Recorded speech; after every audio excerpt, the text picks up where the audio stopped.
السلام علیکم ورحمۃ اللہ وبرکاتہ۔ وعلیکم السلام۔ الحمد للہ رب العالمین والعاقبۃ للمتقین والصلاۃ والسلام علی سید المرسلین، اما بعد فاعوذ باللہ من الشیطان الرجیم، بسم اللہ الرحمن الرحیم، ورتل القرآن ترتیلا، صدق اللہ العظیم۔ الصلاۃ والسلام علیک یا رسول اللہ، الصلاۃ والسلام علیک یا حبیب اللہ، الصلاۃ والسلام علیک یا نبی اللہ، وعلی آلک واصحابک یا نور اللہ صلی اللہ تعالی علیہ وسلم۔ ہم اپنے ٹاپک سے پہلے ایک چیز سنیں گے جو اکثر و بیشتر سنتے رہنا چاہیے، معلومات کی چیز ہے، آپ میں سے بہت سارے لوگ شاید جانتے بھی ہوں گے۔ جمعرات کی رات ہے، الحمدللہ بولو نا، جمعرات کی رات ہے، اور جمعرات کی رات کو خاص مقام حاصل ہے کہ اللہ تبارک تعالیٰ نے جمعرات کی رات کو دیگر راتوں پر فضیلت اور عظمت عطا فرمائی ہے نا۔ تو یہ جو جمعرات کی رات ہے اس کو فضیلت کیوں ہے؟ ہم یہ جمعرات ہی کی رات میں بیٹھے ہوئے ہیں اور اللہ تعالیٰ کا ذکر کر رہے ہیں۔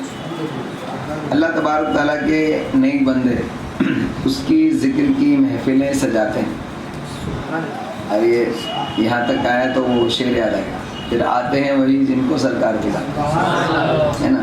ہم لوگ الحمدللہ ذکر کی محفل سجائے بیٹھے ہیں۔ بہت ساری دنیا میں اللہ تعالیٰ کی مخلوق ہے، لیکن بہت کم ہی لوگ ہیں کہ جو اللہ کی ذکر کی محفلیں سجاتے ہیں۔ اور آپ کو پتہ ہوگا کہ یہ جمعرات کی رات کو فضیلت اس وجہ سے ہے کیونکہ نبی کریم صلی اللہ تعالیٰ علیہ وسلم کی ارواح کی روح اور تمام دیگر انبیاء کرام اور اولیاء کرام اور صحابہ کرام کی روحیں کہیں نہ کہیں تو ایک جگہ جمع ہے نا، سب ایک جگہ ہوں گی۔ تو اللہ تبارک تعالیٰ، سنتے رہیے بھلے سے اندھیرا ہو، اللہ تبارک تعالیٰ اپنے نیک بندوں کی محفلوں سے بڑھ کر سب سے بڑی محفل آج کی رات میں ہوتی ہے، جس کو محفل محمدی کہا جاتا ہے صلی اللہ تعالیٰ علیہ وسلم۔ یعنی جمعرات کی رات کو ایک خاص محفل نبی کریم صلی اللہ تعالیٰ علیہ وسلم کی ہوتی ہے، جس میں صحابہ اکرام اور اولیاء اکرام کا مجمع ہوتا ہے۔ ایسے ہر رات میں محفل ہوتی ہے، یہ روحانی طور پر سن رہے ہیں نا دھیان سے، ساری یعنی ہر رات میں حضور صلی اللہ تعالیٰ علیہ وسلم کی محفل ہوتی ہے، لیکن جمعرات کی رات کو ایک خاص محفل ہوتی ہے جس میں دنیا میں جو زندہ اللہ والے ہیں نا، ان میں سے بھی کچھ روحیں ہوتی ہیں جن کو اس محفل محمدی تک رسائی ہے۔ یعنی وہ ایک روحانی غیبی محفل ہے جس میں اس دنیا میں رہنے والا جو زندہ ہے، ابھی اس کا انتقال نہیں ہوا، اس کی روح جو ہے ابھی اس کے جسم سے الگ نہیں ہوئی، لیکن اس کو بھی اس محفل میں رسائی ہے۔ تو یہ محفل ہے کہ جس کے اندر لوگوں کے فیصلے ہوتے ہیں۔ یہ محفل جو ہوتی ہے حضور صلی اللہ تعالیٰ علیہ وسلم کی محفل، اس میں لوگوں کے فیصلے ہوتے ہیں کہ مومنین کا کیا حال چل رہا ہے، مسلمانوں کا کیا حال چل رہا ہے، اور تمام دنیا کے اندر جتنے بھی کتب، غوث اور ابدال ہوتے ہیں نا، وہ وہاں رپورٹ کرتے ہیں جا کے کہ کہاں کہاں کیسا کام چل رہا ہے، سمجھ میں کہاں کیسا کام چل رہا ہے، سب رپورٹ پہنچتی ہے، اور وہاں پر ڈیسائیڈ ہوتا ہے، وہاں طے ہوتا ہے کہ کس کو ترقی ملے گی، کس کو اللہ تعالیٰ کے یہاں خاص کوئی مقام ملنا ہے، تو اس کے لیے وہاں فیصلے ہوتے ہیں۔ اور ایک جلیل عالم کی تحقیق کے مطابق ان کے بیان میں نے سنا، وہ کہتے ہیں کہ اس رات کو بہت سارے لوگوں کو ولایتیں ملتی ہیں، بہت سارے لوگوں کو ولایتیں ملتی ہیں، اور یہاں تک کہ کہا کہ کسی شخص کو کوئی ولایت ملتی ہے تو اب اس میں غوث پاک کا مقام کیا ہے؟ میں بھول گیا آج کی غوث پاک رضی اللہ عنہ کی محفل کو کنٹینیو کرنا میرے ذہن سے نکل گیا، لیکن دیکھو اتفاق سے پھر غوث پاک کی بات آ گئی۔ الحمدللہ اللہ تعالیٰ جو کرانا چاہتا ہے نا وہ ہو جاتا ہے۔ اللہ کے رسول صلی اللہ تعالیٰ علیہ وسلم تک جب یہ ساری رپورٹس پہنچتی ہیں تو وہاں پر لوگوں کے ناموں پر فیصلہ ہوتا ہے، کس کو کیا ملے گا، کون کس عمل کی وجہ سے اپنی ترقی سے رکا ہوا ہے اور تنزلی کی طرف ہے، اور کس کا کام خراب ہو گیا، یہ ساری چیزوں پر فیصلہ ہوتا ہے. اور جس کو ولایت دینی ہوتی ہے نا، تو حضور صلی اللہ علیہ وسلم کی محفل میں ان کی بارگاہ میں اس کا معاملہ پہنچایا جاتا ہے. پھر حضور صلی اللہ تعالیٰ علیہ وسلم اس کی تصدیق کے لیے اس کی ولایت کی فائل آپ سمجھ سکتے ہیں، غوث پاک رضی اللہ عنہ کی بارگاہ میں بھیجتے ہیں. غوث پاک رضی اللہ تعالیٰ عنہ کی بارگاہ سے جب یہ اوکے ہوتا ہے معاملہ تو پھر اس کو ولایت ملتی ہے. یعنی آج بھی اگر کسی کو ولایت ملتی ہے تو غوث پاک کے صدقے میں ملتی ہے. غوث پاک رضی اللہ تعالیٰ عنہ کے اذن کے بغیر کسی کو ولایت نہیں ملتی. تو یہ میں نے کیوں بتایا؟ کیونکہ آج جمعرات تو ہے، لیکن غوث پاک رضی اللہ تعالیٰ عنہ اور نبی کریم صلی اللہ علیہ وسلم کی محفل سے کتنا زیادہ کنیکشن ان تمام چیزوں کا ہے. ہم سمجھتے ہیں کہ بس یہ دنیا چل رہی ہے، سب اپنے اپنے حساب سے چل رہے ہیں، ہمارے ذہن میں یہ رہتا ہے. لیکن یہ دنیا جو ہے نا، یہ جو ہم لوگ جو کر رہے ہیں نا، یہ یہاں کی بات نہیں کر رہا ہوں، پوری دنیا میں جو یہ سب ہمی چل رہی ہے دنیا داری کی، یہ دنیا کو چلانے کا حساب کتاب نہیں ہے. اصلی جو نظام ہے وہ تو رب تبارک تعالیٰ کا ہے، اس کے حساب سے چل رہا ہے. ہم تو یہ جو چلا نہیں رہے بلکہ بگاڑ رہے ہیں. دنیا داری میں جو لوگ گناہوں میں پھنسے ہوئے ہیں، یہ اس نظام کو بگاڑنے کی کوشش کرتے ہیں. پھر اس کے بعد اللہ تبارک تعالیٰ کے نظام کے اعتبار سے سب کے لیے فیصلے ہوتے ہیں. یہاں سے ہم کو کیا سیکھنے ملا؟ کہ ہم بھی اس نظام کا حصہ ہیں. ہم کہیں نہ کہیں اپنے گناہوں کی وجہ سے، اپنی خامیوں کی وجہ سے نقصان اٹھا رہے ہیں. اگر آپ پر یہ ظاہر ہو جائے نا، کیا کرنے سے اس بارگاہ میں حاضری ملتی ہے، کیا کرنے سے اس بارگاہ میں مقبولیت ملتی ہے، کیا کرنے سے اس بارگاہ کے اندر ولایت ملتی ہے، تو ہم برابر اس چیز کی طرف کوشش شروع کریں. تو لیکن جب تک آپ کو غوث پاک آ کے کہیں گے نہیں، جب تک آپ کو حضور صلی اللہ علیہ وسلم آ کر کہیں گے نہیں، تو آپ مانو گے نہیں. مطلب سمجھ رہے؟ میں بول رہا ہوں کتابوں سے پڑھ کر، یہ بھی تو اللہ کے ولیوں کی کتاب ہے نا. تو ہمارے لیے اس میں اور اس میں کوئی فرق نہیں ہونا چاہیے. کیا اب اللہ تبارک تعالیٰ تم کو اپنا دیدار کرا کر کہے گا کہ بندے عمل کر؟ اللہ تعالیٰ نے قرآن عظیم پیغام بھیج دیا، رسول اللہ صلی اللہ تعالیٰ علیہ وسلم کی احادیث ہمارے پاس موجود ہیں، صحیح اور غلط، اچھا اور برا، بہتر اور اس سے بہتر، سب سرکار نے بتا دیا. غوث پاک اور غریب نواز جتنے بھی اللہ والے ہیں، انہوں نے اس پر عمل کر کے اس کی جو پیچیدگیاں ہیں ان کے ساتھ میں اس کو ایکسپلین بھی کر دیا، عمل کر کے بھی دکھا دیا. اب کیا چیز بچی؟ بس ہماری طرف سے کوشش. اللہ کے واسطے کوششیں کرو اور اس میں جڑے رہو اور ان تعلیمات سے کنیکٹ رہو. اپنے آپ کو پل بھر کے لیے اس سے جدا مت کرو. بہت نصیب والے ہیں وہ لوگ کہ جو اپنے آپ کو ان تمام چیزوں سے جوڑ کر رکھتے ہیں اور کبھی بھی عمل کا دامن نہیں چھوڑتے. ٹھیک ہے نا؟ مضبوطی سے عمل کرو، اس میں ذرا بھی کمی خامی غلطی مت چھوڑو انشاءاللہ. ٹھیک ہے نا؟ الحمدللہ ہم قرآن پاک کی تلاوت کے آداب سماعت کر رہے تھے، جس میں اس کی تفصیلیں ہم سن رہے تھے. تو جس میں سب سے پہلی چیز کیا تھی؟ قرآن پاک کی عظمت کو سمجھنا، کہ قرآن پاک رب تبارک تعالیٰ کا کلام ہے، تو رب کی عظمت کو سمجھنا، پھر دل کو حاضر رکھنا، پھر اس میں غور و فکر کرنا، پھر اس کے بعد اس کو سمجھنا، پھر سمجھنے سے رکانے والی چیزوں کو دور کرنا. پھر اس کے بعد میں ہم نے سنا تھا تخصیص. تخصیص کا مطلب کیا ہوتا ہے؟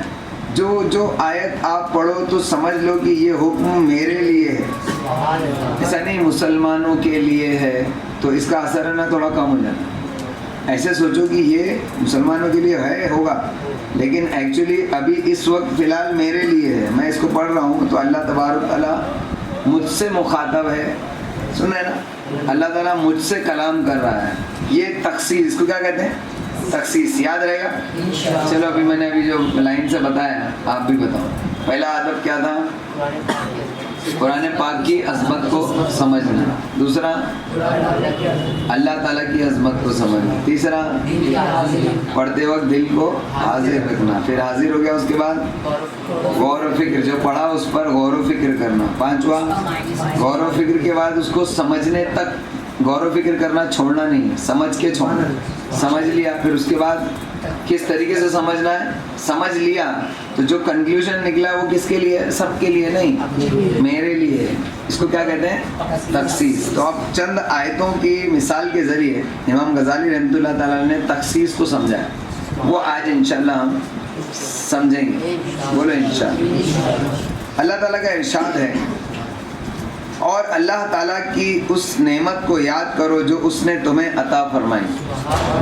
جب یہ سنیں گے تو کس انداز میں سنیں گے؟ اور اللہ تعالیٰ کی اس نعمت کو یاد کرو. اللہ تم سے کہہ رہا ہے یاد کرو. اللہ تعالیٰ تم سے کہہ رہا ہے اللہ تعالیٰ کی اس نعمت کو یاد کرو جو اس نے تمہیں عطا فرمائی اور اس نے تم پر کتاب اور حکمت نازل کی. تم اس سے نصیحت حاصل کرتے ہو. یہ اللہ تبارک تعالیٰ نے تم پر کیا کیا احسان کیا نا. تم سوچو کہ ہاں صحیح تو ہے, اللہ تعالیٰ نے مسلمان کے گھر میں پیدا کیا, اللہ تبارک تعالیٰ نے ایمان عطا فرمایا, قرآن عطا فرمایا, پھر اس کے بعد یہ اجتماع عطا فرمایا. اتنے سارے احسانات ہم پر کیے. ہم کو اللہ کے ولیوں کی تعلیمات ہمارے گوش گزار فرمائی کہ ہمارے کان میں پہنچ رہی ہے. اس کے باوجود بھی اگر ہم عمل نہ کریں تو ہم کو اس کا خوف کرنا چاہیے. تو اس کو کہتے ہیں تخصیص. سمجھ میں اور سن, بہت ساری آیتیں لائن سے سننا ہے تخصیص کے ساتھ, ٹھیک ہے نا. یہ پریکٹیکل کر کے دکھائے محمد علی رحمۃ اللہ تعالیٰ. اللہ تعالیٰ کا ارشاد ہے بے شک ہم نے تم پر کتاب اتاری. یہ کتاب تم پر اتری جس میں تمہارے لیے نصیحت ہے. کیا تم عقل نہیں رکھتے؟ اللہ تعالیٰ فرماتا ہے کیا تم عقل نہیں رکھتے؟ اللہ تعالیٰ کا ارشاد ہے اور ہم نے آپ کی طرف ذکر نازل کیا, یعنی قرآن پاک نازل کیا تاکہ آپ لوگوں کے لیے وہ چیز بیان کریں جو ان کی طرف نازل کی گئی. کیا سمجھ میں آیا؟ تاکہ وہ چیز لوگوں کے لیے وہ چیز بیان کریں جو ان کی طرف نازل کی گئی ہے یا ہماری طرف نازل کی گئی ہے. سرکار نے ہم تک پہنچایا ایسے. سمجھ میں, ہم کو چاہیے کہ ہم سمجھیں کہ یہ ہمارے لیے نازل ہوا ہے. اللہ تعالیٰ کا ارشاد ہے اس طرح اللہ تعالیٰ لوگوں کے لیے ان کی مثالیں بیان کرتا ہے. بہت ساری مثالوں کے ذریعے اللہ تبارک تعالیٰ نے سمجھایا. تو یہ تمہارے لیے اللہ تبارک تعالیٰ سمجھا رہا ہے مثالیں دے دے کر. اللہ تعالیٰ نے فرمایا اس نہایت اچھی بات کی پیروی کرو جو تمہارے رب کی طرف سے تمہاری طرف اتاری گئی. اور نہایت اچھی بات کیا ہے؟ قرآن. پھر سے سنو, اس نہایت اچھی بات کی پیروی کرو جو تمہارے رب کی طرف سے تمہاری طرف اتاری گئی. تو اللہ تعالیٰ نے قرآن کو کیا کہا؟ نہایت اچھی بات. اللہ تعالیٰ کا ارشاد ہے یہ لوگوں کے لیے آنکھیں کھولنے والی باتیں ہیں. پھر بھی بند نہیں ہے, پھر بھی کھلتی نہیں. اس کا مطلب ہمارا ایمان اس پر ابھی تک درست نہیں ہوا. اللہ تعالیٰ نے فرمایا یہ لوگوں کے لیے آنکھیں کھولنے والی باتیں ہیں اور یقین کرنے والی قوم کے لیے ہدایت اور رحمت ہے. جس کا یقین ہے نا اس پر کہ ہاں یہ اللہ کی کتاب ہے, اس کے لیے یہ ہدایت بھی ہے اور رحمت بھی. اور اس سے وہی لوگ ہدایت نہیں پاتے کہ جن کا یقین کمزور ہے. اللہ تعالیٰ کا ارشاد ہے یہ لوگوں کے لیے بیان ہے اور پرہیزگار لوگوں کے لیے ہدایت اور نصیحت ہے. پرہیزگار لوگوں کے لیے اور یقین والوں کے لیے. دو الگ الگ آیتوں میں پتہ کیا چلا؟ ہم کو یقین بھی مضبوط کرنا ہے اور پرہیزگاری بھی اختیار کرنا ہے. پرہیزگاری کس کو کہتے ہیں؟ ہاں, یعنی ڈرنا ہو, جن چیزوں کو منع کیا گیا ان سے پرہیز کرنا. ڈاکٹر بولتا ہے نا ٹھنڈا مت کھانا اور برف نہیں پینا اور گرمی سے ایک دم فوراً گھر پر آ کے پانی مت, سادہ پانی بھی مت پی لینا. تو یہ کچھ احتیاطیں بتائی جاتی ہیں نا. کورونا میں کتنی بہت ساری احتیاطیں تھی. ماسک لگا کے گھومنا, ہاتھ مت ملانا, ہے نا. تو یہ ہاں, کھانستے وقت منہ پر کپڑا رکھنا. تو یہ ساری اس کو کیا کہتے ہیں؟ پرہیز کرنا. تو اللہ تعالیٰ نے بھی بہت سارا پرہیز بتایا, لیکن جی رہے ہیں کھلے سانڈ کی طرح, جو سمجھ میں آتا ہے وہ کرتے چلے جاتے ہیں. تو اس سے پرہیز کون کرے گا؟ تو فرمایا یہ لوگوں کے لیے بیان ہے اور پرہیزگار لوگوں کے لیے ہدایت اور نصیحت. جو پرہیز نہیں کرے گا نا اس کو اسی قرآن کو پڑھنے کے باوجود بھی نہ ہدایت ملے گی نہ اس پر رحمت کی جائے. پرہیز کرتے نہیں. کتنا بولا جاتا ہے کہ یہ کرو وہ کرو یہ کرو وہ کرو. ایک کان سے سنتے ہیں دوسرے کان سے نکال دیتے ہیں, پتہ نہیں کیا مسئلہ ہے. تو جب لوگوں کو خطاب کا ارادہ فرمایا تو ایک ایک کو خطاب کا ارادہ بھی کیا. تو یہ ایک پڑھنے والا شخص بھی مقصود ہے جو اس کو پڑھ رہا ہے. تو اب اسے باقی لوگوں سے کیا واسطہ ہے؟ جب تم پڑھ رہے ہو نا تو باقی لوگوں کا مت سوچو, صرف سوچو کہ یہ میرے لیے اللہ تعالیٰ نے مجھ کو خط لکھا ہے. اس بلا تمثیل اسے یہ تصور کرنا چاہیے کہ اس کلام سے وہی خود مقصود ہے. اللہ تعالیٰ کا ارشاد ہے اے محبوب آپ فرما دیں کہ یہ قرآن پاک میری طرف وہی بھیجا گیا تاکہ میں اس کے ذریعے تمہیں اور جس تک یہ پہنچے سب کو خبردار کروں. خبردار یعنی جس کو خبر پہنچ گئی, خبردار کر دیا گیا. اس کے بعد حضور صلی اللہ علیہ وسلم کی ذمہ داری ختم. تمہارا کام ہے اب اس خبر پر عمل کرو.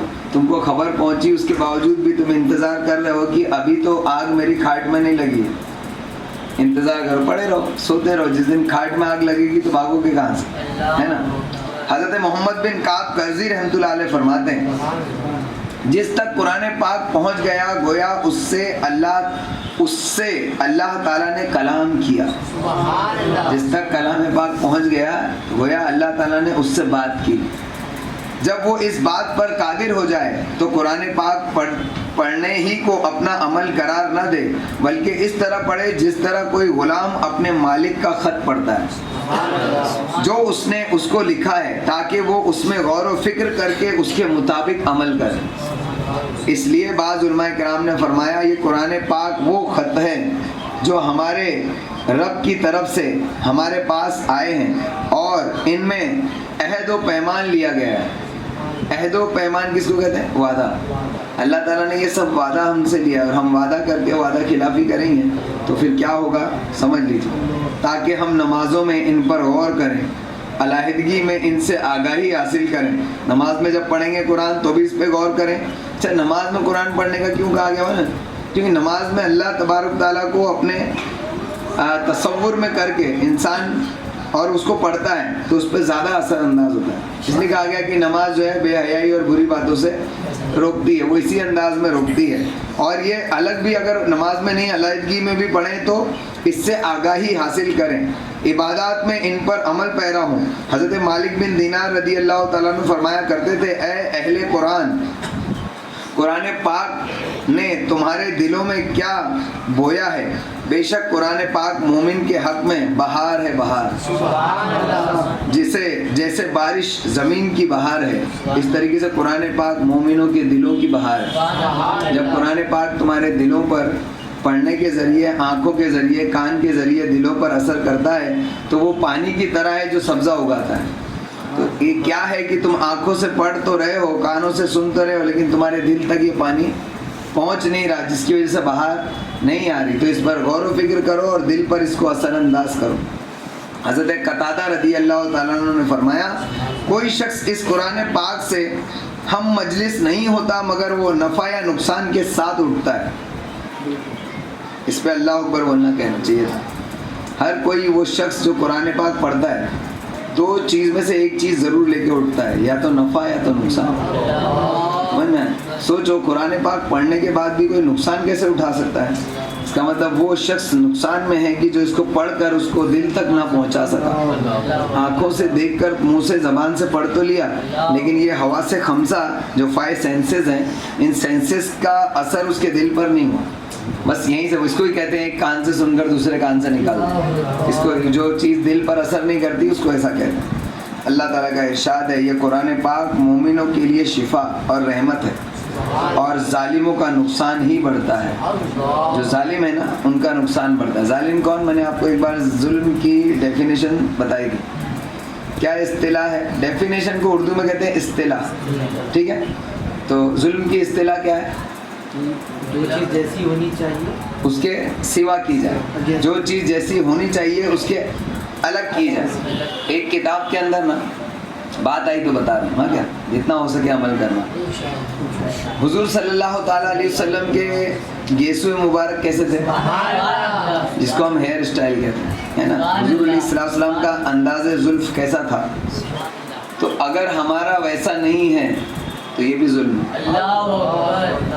سوچو، یعنی یہ جو اولیاء اکرام ہے نا ان کا تقویٰ اور ان کی پرہیزگاری، بولتے ہیں نا متقی، پرہیزگار، تقویٰ اور پرہیزگاری کے اندر جو لوگوں کے شعرے ہیں نا، تو تقویٰ پرہیزگاری یہاں دیکھی جاتی کہ انسان کتنا سرکار کی سنت پر عمل کرتا ہے، تو اس کو بھی ظلم کہا گیا۔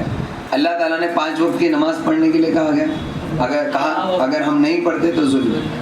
ہم کو اللہ تعالیٰ نے حرام چیزوں سے بچنے کو کہا گیا، اگر ہم وہ کرتے ہیں تو ظلم۔ تو کیا فرمایا اللہ تعالیٰ نے کہ یہ قرآن پاک مومنوں کے لیے شفا اور رحمت ہے اور ظالموں کا نقصان ہی بڑھتا ہے۔ جو ظالم ہے نا اس کو اس سے نقصان ہی ہوگا۔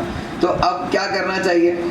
جتنے بھی ظلم ہم کر رہے ہیں اپنی جانوں پر اس کو سب سے توبہ کر کے اس طریقے سے ہو جائے جیسا میرا رب اور اس کے رسول چاہتے ہیں۔ زندگی بس ایسی جیو جیسا تمہارا رب چاہتا ہے، جیسے تمہارے رسول چاہتے ہیں۔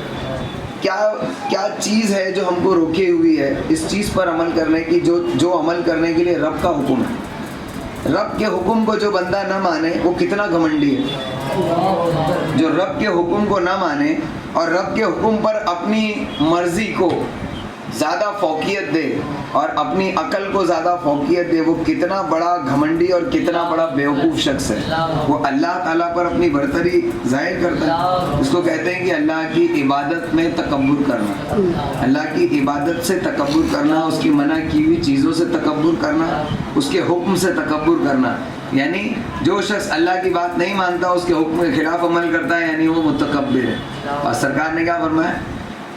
جس کے دل میں رائے کے دانے کے برابر تکبر ہوگا جنت میں نہیں جائے گا. اللہ ہم پر رحم کرے. تو یہ تھا تخصیص سمجھ میں. قرآن پاک جب بھی پڑھیں گے اس میں جو کچھ پڑھیں گے تو اس انداز میں پڑھیں گے کہ یہ صرف میرے لیے ہے. اوکے. پھر اس کے بعد اگلی چیز یعنی 8واں ادب آتا ہے تاثر. تخصیص بھی کر لی، دل کی حاضری بھی کر لی، اس کے بعد غور و فکر بھی کر لیا، پھر اس کو سمجھ بھی لیا. سمجھنے کے بعد اس کو اپنے اوپر ہی سمجھا جس کو تخصیص کہتے ہیں. اب اس کا اثر بھی تو لے کر اٹھنا ہے، اس کا اثر بھی تو لے کر اٹھنا ہے. تو اس کو کہتے ہیں تاثر، کہ اس کا اثر تمہارے اوپر کیا آیا، یعنی رزلٹ کتنا آیا. ٹھیک ہے. یعنی مختلف آیات کے اس کے دل پر مختلف اثرات مرتب ہوتے ہیں، پر آیات کو سمجھنے کے مطابق مختلف حال اور وجد کی کیفیت پیدا ہونا چاہیے، جس کی وجہ سے اس کے دل میں غم، خوف اور امید وغیرہ ظاہر ہونا چاہیے. ہے سمجھ؟ 2 لائن صرف اردو پڑھا ہوں ہے نا، اس کے اندر تھوڑے ڈھیلے ہو جاتے ہیں ہم. جب بھی کبھی نا دیکھو ہم بیان سنتے ہیں نا، جب سمجھ لیجیے میں پڑھ کر سنا رہا ہوں نا تو اس کو نا کیچ کرنے کی کوشش کریں. اس کو نہیں غور فکر کر کے اس کو سمجھیں گے نہیں تو قرآن کیا سمجھیں گے. جو اردو لینگویج سمجھ میں آتی ہے اس پہ غور فکر نہیں کر پاؤ گے تو عربی کہاں سے غور و فکر کرو گے. تو کہتے ہیں کہ اس میں جب تم قرآن کی آیات سنتے ہو تو اس کی وجہ سے جو کیفیتیں پیدا ہوتی ہیں نا، خوف، غم، رونا، خوشی اور امید کب ہوتی ہے؟ جب اللہ تبارک و تعالیٰ جنت کا تذکرہ کرتا ہے کہ تم کو یہ ملے گا وہ ملے گا، تو خوشی بھی آتی نا. تو یہ کیفیتیں ہوتی ہیں. تو یہ جب ان کا ظہور ہو اور جب اس کی معرفت مکمل ہو جائے تو اس کے دل کا سب سے غالب حال ہی خشیت ہو. یعنی تمام چیزوں کے جو بھی اثرات، یعنی خوف، غم، خوشی سب کچھ آئے، لیکن تمام چیزوں میں سب سے زیادہ جو اثر انداز ہونا چاہیے وہ خوف ہی ہونا چاہیے، خشیت. اس کا دل نہ زیادہ ڈرا ہوا ہونا چاہیے اس چیز سے کہ کہیں اس میں میری کوئی غلطی نہ ہو جائے. بورڈ کا ایگزام دینے جاتے تو یہ خوف رہتا. میں نے اس لیے بتایا تاکہ پریکٹیکلی ہم سمجھیں کہ خشیت کہتے کس کو ہے. بورڈ کی تیاری کب سے رہتی ہے؟ اور جس دن پہلا پیپر، ابھی جو دے چکے ہوں گے ان کو معلوم ہوگا، 10th کا پہلا پیپر جو بورڈ کا ہے، ہم سمجھتے ہیں بورڈ نہ جانے کیا ہے نا. ایک خوف ہوتا ہے کہ ایسے تو 10ویں تک نہ جانے ہم کتنے امتحان دے چکے ہوتے، کتنے پیپر دے چکے ہوتے، لیکن جب بورڈ کا ایگزام 10th کا ہوتا ہے تو ہم سمجھتے ہیں 10th بورڈ، پتہ نہیں ایک عجیب سا خوف ہوتا ہے. تو جب ہم جاتے ہیں انٹرویو میں بھی خوف ہوتا ہے. تو اس طریقے سے وہ ایگزام دینے آتے تو ایک خوف ہوتا ہے. تو بلا تمثیل قرآن پاک کو پڑھنے پر جتنے بھی تاثر ہمارے دل پر پیدا ہوتے ہیں اس میں سب سے زیادہ غالب امام غزالی رحمۃ اللہ علیہ فرماتے ہیں کہ خشیت ہونا چاہیے. امید تو ہونا چاہیے، خوشی بھی ہونا چاہیے، غم بھی ہونا چاہیے، رونا بھی ہونا چاہیے، لیکن سب سے زیادہ اثر تمہارے اوپر خشیت کا ہونا چاہیے. کیونکہ قرآنی آیات میں تنگی بہت ہے، کیونکہ مغفرت اور رحمت کا ذکر جہاں بھی دکھائی دیتا ہے وہ کچھ شرطوں کے ساتھ ہے. یعنی رحمتیں اور امید ہیں تو وہاں پر بھی شرط لگا دی گئی کہ تم کو اللہ تعالیٰ فلاح عطا فرمائے گا، لیکن کب؟ جب تم رسول اللہ صلی اللہ علیہ وسلم کی پیروی کرو گے، فرما برداری کرو. اس کے بغیر تو ایسے نہیں کہ تم آ جاؤ تمہارے لیے جنت تیار رکھی ہے. اگر ایسا ہوتا تو خوش ہو، لیکن اس کے وہ جب شرط لگا دی گئی ہے تو ہمارے دل میں ایسا ہوتا ہے کہ نہیں یہ کریں گے تو ملے گا.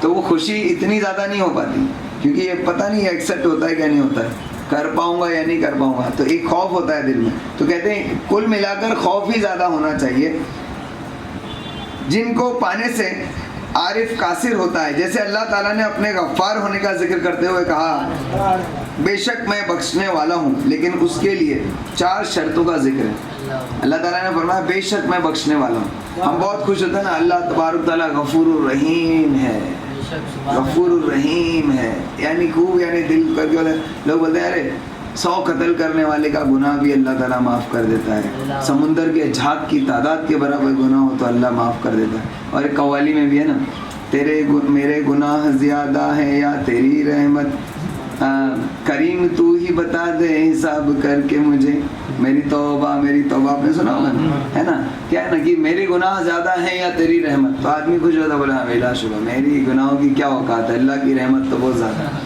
لیکن اللہ تعالیٰ نے اپنی مغفرت کو, اپنی رحمت کو مشروط کر دیا, شرط کے مطابق کیا. وہ شرطیں کیا ہیں؟ اللہ تعالیٰ نے فرمایا ان لوگوں کے لیے غفار ہوں جنہوں نے توبہ کی, ایمان لائے اور اچھے کام کیے, پھر ہدایت پائی. 4 چیزیں, 4. اس میں سب سے پہلی ہی چیز ہے کہ جنہوں نے توبہ کی. ہم توبہ کرنے کو تیار. توبہ کرنا کس کو کہتے ہیں؟ جو کچھ کر رہے ہو, جو تم نے ایک بار جان لیا کہ یہ غلط ہے, اس کو چھوڑ دو. تم نے نہیں چھوڑا یعنی تم نے توبہ نہیں کی. جب تم نے توبہ ہی نہیں کی تو مغفرت کس چیز کی لوگ؟ تو پہلی شرط ہے توبہ. دوسرا ایمان لائے. کس چیز پر ایمان لائے؟ ایمان لایا میں اللہ پر, اس کے رسولوں پر, اس کی کتابوں پر. کتابوں پر ایمان لائے تو جب تم کتاب پر ایمان لائے تو اس کی باتوں کو مان کیوں نہیں رہو, اس پر عمل کیوں نہیں کرو؟ تو یہی ایمان ہے. تو ایمان لائے. سیکنڈ کیا ہے؟ تھرڈ کیا ہے؟ اچھے کام کیے. اب کتنے اچھے کام ہم کرتے ہیں وہ ہم کو پتہ ہے, ہم کتنے اچھے ہیں نا وہ ہم کو پتہ ہے. چوتھا ہدایت پائی. ہدایت پانا کس کو کہتے ہیں نا؟ آپ کہیں گے کہ ہدایت تو پا لی. ہدایت اس طریقے سے پانا نہیں ہوتا. تب جب یہ تینوں شرطیں پوری ہو جاتی نا, توبہ, ایمان, نیک عمل, اس کے بعد اس کو ہدایت یافتہ شخص کہتے ہیں. یہ 3 اسٹیجز سے گزر چکا ہوتا ہے تب وہ ہدایت یافتہ ہو جاتا ہے. تو اس لیے کہتے ہیں کہ اللہ تبارک تعالیٰ ہمیں سیدھا راستہ چلا, ان کا راستہ جن پر تیرا انعام نازل. تو پتہ چلا کہ اللہ تعالیٰ کی مغفرت جو ہے وہ شرط کے ساتھ ہے. تو اب جب شرطیں جب پوری نہیں ہو رہی ہیں تو خوف آئے گا نا. تو پتہ چلا کہ تاثر میں سب سے زیادہ اثر خوف کا ہی ہونا چاہیے.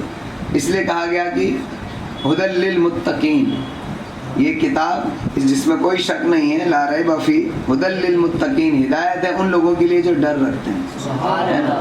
اللہ تعالیٰ کا ارشاد ہے زمانے کی قسم بے شک انسان نقصان میں ہے, والعصر ان الانسان لفی خسر. آگے کیا ہے؟ الا الذین آمنوا, سوائے ان کے جو ایمان لائے اور انہوں نے اچھے کام کیے, ایک دوسرے کو حق کی نصیحت بھی کی اور صبر کی نصیحت کی. پتہ چلا یہ چاروں چیز شرط کے ساتھ ہے کہ بے شک زمانے کی قسم بے شک انسان نقصان میں ہے, سارے لوگ نقصان میں ہیں سوائے ان لوگوں کے جو ایمان لائے, اچھے کام کیے اور ایک دوسرے کو حق کی تلقین بھی کی. 2 میں بھی کام پورا نہیں ہوتا ہے. ایمان لے آئے اور عمل کرے کافی ہے, بولنا بھی پڑے گا. تو خود تو یعنی آج کل ایک عام مسلمان تو چھوڑو, بڑے بڑے پیر لوگوں کو یعنی کچھ سمجھا نہیں رہے. مرید بنا لیا اور مرید بنا کر چھوڑ دیا, بیٹا گھومتے رہے تیری مغفرت ہو جائے گی, تم اس سے بیعت ہو گئے. کتنے تو ایسے پیر ملیں گے جو مرید بنا لیتے ہیں, مطلب اب تجھ پر نماز بھی معاف ہو گئی. ایسے ایسے ڈھونگی پیر آج دنیا میں گھوم رہے ہیں. تو یہاں فرمایا گیا کہ ہر کوئی شخص نقصان میں ہے سوائے ان کے جو ایمان لائے, نیک عمل کیے اور حق کی نصیحت کی. نصیحت بھی کرنا چاہیے, اس کے ساتھ صبر کی بھی نصیحت کی.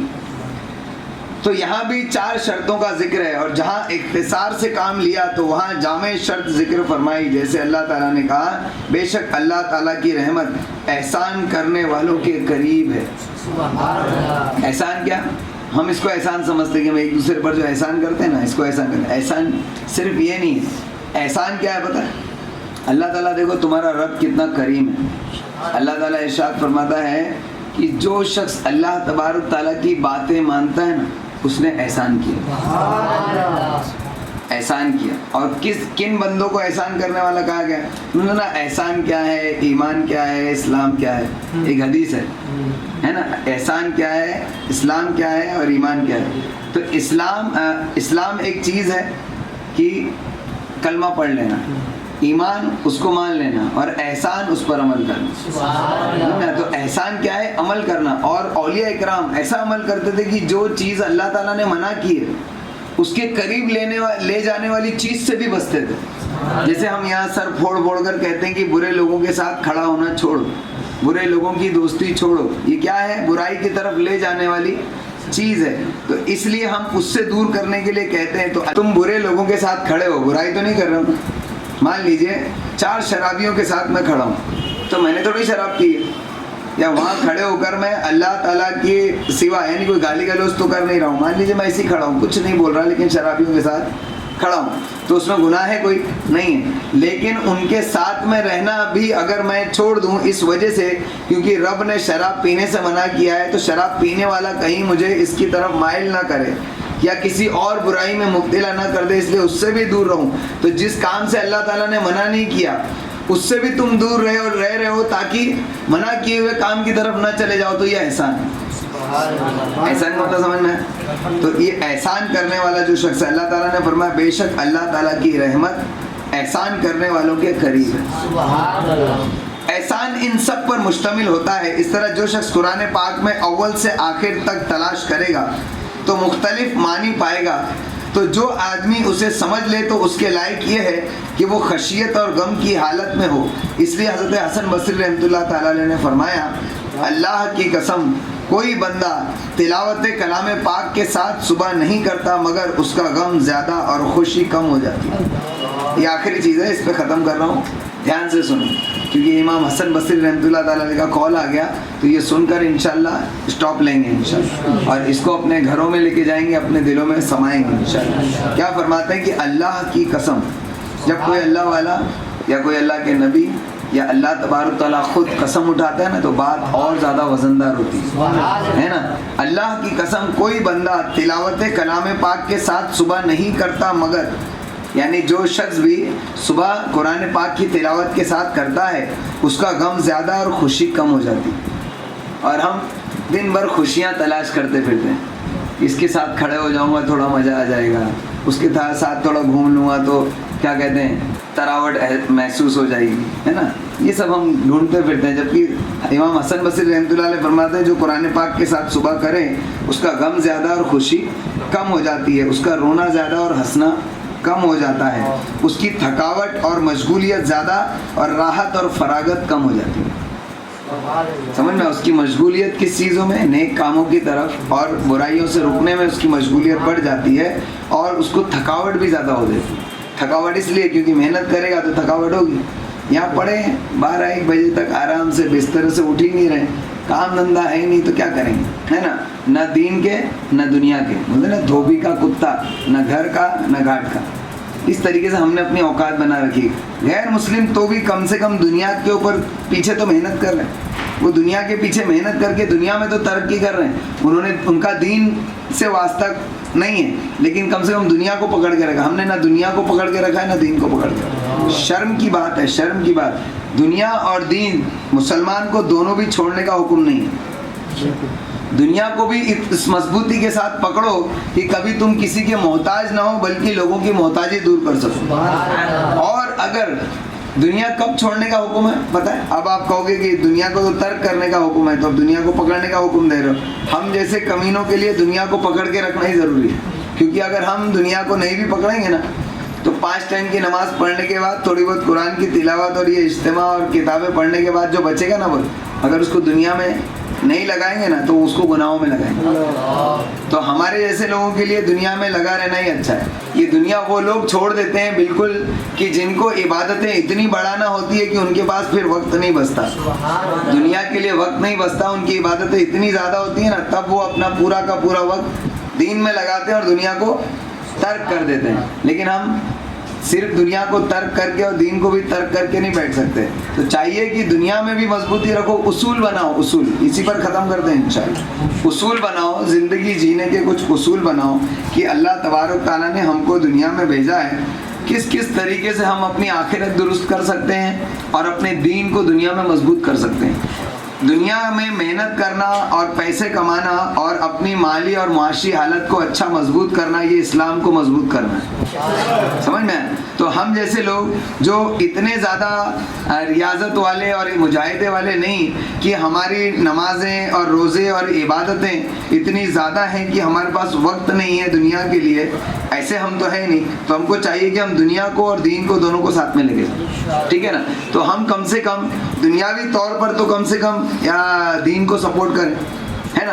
دونوں طریقے سے ہم کو محنت کرنا ہے، کریں گے نا انشاءاللہ. اپنے پرسنلی حالات کا بھی جائزہ لو، دین پر مضبوطی سے عمل کرو، نیکیاں زیادہ سے زیادہ کرو، برائیوں سے سختی سے بچو، جو وقت بچے پورا کا پورا دنیا میں جھونک دو تاکہ معاشی حالت تمہاری مضبوط ہو. کریں گے نا انشاءاللہ. اللہ تعالیٰ سے دعا ہے اللہ تبارک تعالیٰ ہمیں قرآن عظیم کو سمجھ کر پڑھنے کی توفیق عطا فرمائے، اس کے اثرات کو اپنے دلوں پر مرتب کرنے کی توفیق عطا فرمائے، اس کے مطابق عمل کرنے کی توفیق عطا فرمائے. میرے مولا ہمیں مقبول عمل عطا فرما، ہمارے اعمال کو قبول فرما، ہمارے اعمال کو قابل قبول فرما، ہمارے اعمال کو بروز محشر ہماری نجات کا ذریعہ بنا. میرے مولا نبی کریم صلی اللہ تعالیٰ علیہ وسلم کی سنت کے مطابق عمل کرنے کی توفیق عطا فرما، ان کی سنتوں کو دنیا میں عام کرنے کی توفیق عطا فرما. نبی کریم صلی اللہ تعالیٰ علیہ وسلم صحابہ اکرام اور اولیاء اکرام کے مشن کو عام کرنے والا بنا، ان کے مشن کو زندہ رکھنے والا بنا.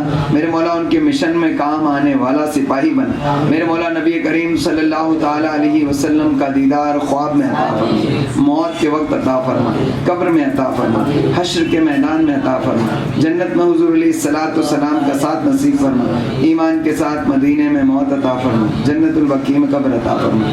سبحان ربک رب العزت عما یصفون وسلام علی المرسلین والحمد للہ رب العالمین. السلام علیکم ورحمۃ اللہ وبرکاتہ.